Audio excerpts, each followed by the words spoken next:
माया जीव कोई, हमको कौन से पता नहीं है कि अच्छा क्या है बुरा क्या है, सबको पता है अच्छा कर्म क्या है बुरा कर्म क्या है। जाना में धर्मम नचमे प्रवृत्ति, जाना में धर्मम नचमे निवृत्ति।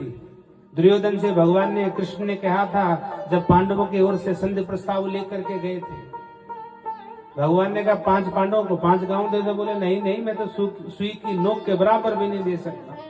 बोले क्यों? बोले ये मेरा स्वभाव है। तो क्या तुम धर्म को नहीं जानते? बोले जानता हूं, जाना हमें धर्म, मैं धर्म को जानता हूं लेकिन करता नहीं हूं, और मैं अधर्म को भी जानता हूं लेकिन उससे मैं निवृत्त नहीं होना चाहता। बात खत्म। तो हम जानते तो हैं कि अच्छा क्या है बुरा क्या है, सही क्या है गलत क्या है, ज्ञान क्या है अज्ञान क्या है, धर्म क्या है अधर्म क्या है, ये हम सब जान रहे हैं, लेकिन माया में धीरे धीरे धीरे धीरे फंस रहे हैं। और जिस दिन पूर्ण रूप से फंस जाते हैं तब बाहर निकलने का रास्ता बंद।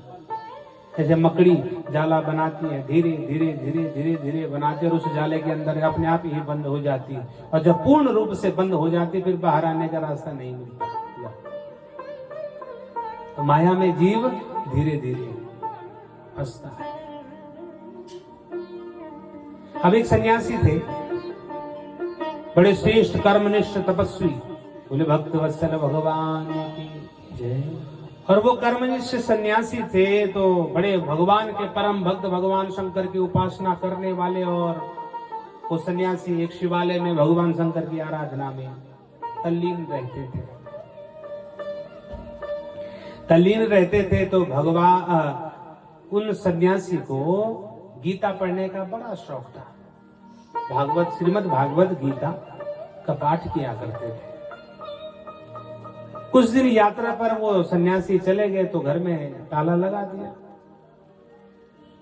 और ताला लगा दिया तो 1-1.5 महीने में पूरी तीर्थ यात्राओं को करके वो सन्यासी घर पहुंचे।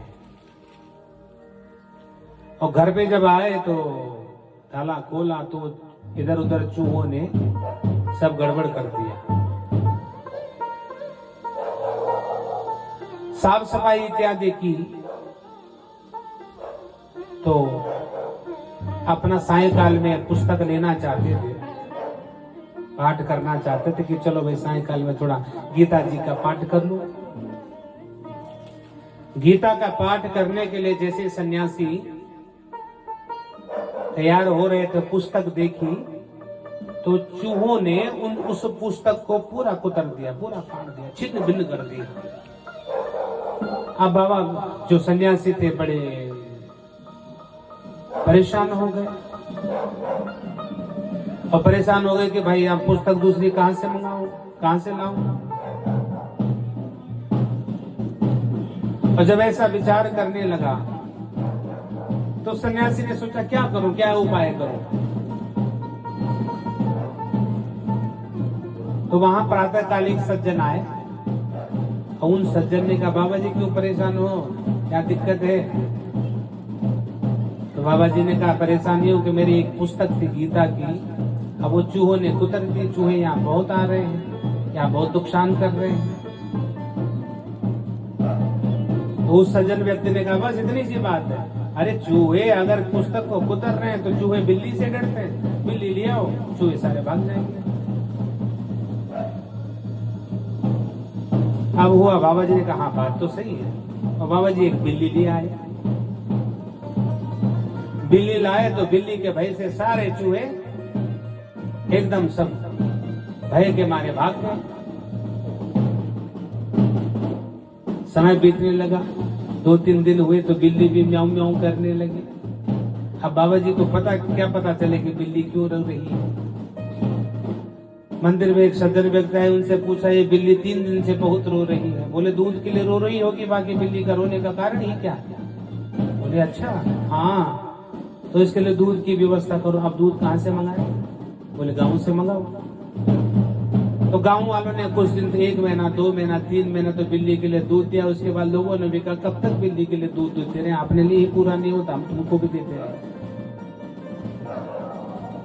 तो बिल्ली को जो हिस्से का जो दूध था वो गांव वालों ने दूध देना बंद कर दिया। अब बाबा जी और परेशान हो गए, अब इस बिल्ली के लिए दूध की व्यवस्था कहां से होगी। खिन्न मन से परेशान होकर के वो बाबा जी मंदिर में बैठे थे। एक सज्जन व्यक्ति से ने पूछा, बाबा जी क्यों परेशान हो? सारी घटना बताएं कि बिल्ली के लिए दूध आता था, सो दूध अब है नहीं, फिर बिल्ली रो रही है, क्या करूं, अब पाली है तो इसका पालन पोषण करना पड़ेगा। जब ऐसा विचार किया तो उस सज्जन ने कहा, ऐसा है, बिल्ली को दूध चाहिए, तो बिल्ली को अगर दूध चाहिए तो ऐसा करो, एक गाय पाल लो, गाय दूध देगी, और गाय जब दूध देगी तो दूध निकलेगा, बिल्ली को भी पिलाना, खुद भी पीना है, और आपका भी काम चल जाएगा, बिल्ली का भी काम चल जाएगा। बोले ठीक है। अब बाबा जी गाय भी ले आए, गाय लेकर के आए, गाय दूध देने लगी, और कहा कि इसके लिए घास की व्यवस्था, गांव वालों ने 1 महीने 2 महीने 3 महीने तक खूब घास इत्यादि उसके लिए सब व्यवस्था बढ़िया कर दी। कुछ दिन बाद गांव वालों ने सोचा कि बाबा दूध पी रहा है, घास हम काट रहे हैं, क्यों परेशान हो, उन्होंने घास देना बंद कर दिया। अब घास देना बंद कर दिया तो गाय भी दुबली पतली हो गई, फिर बाबा परेशान हो गए। फिर बाबा जी परेशान हुए तो फिर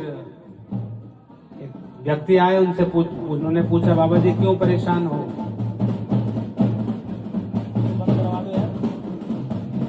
इसको बंद करवा दो जरा, तब बाद में करवा दो, बंद करवा दो। बोले भक्त वत्सल भगवान की जय। तो बाबा जी से कहा कि मेरी गाय कमजोर हो गई, इसके लिए अब घास नहीं होता, तो अब क्या करूं?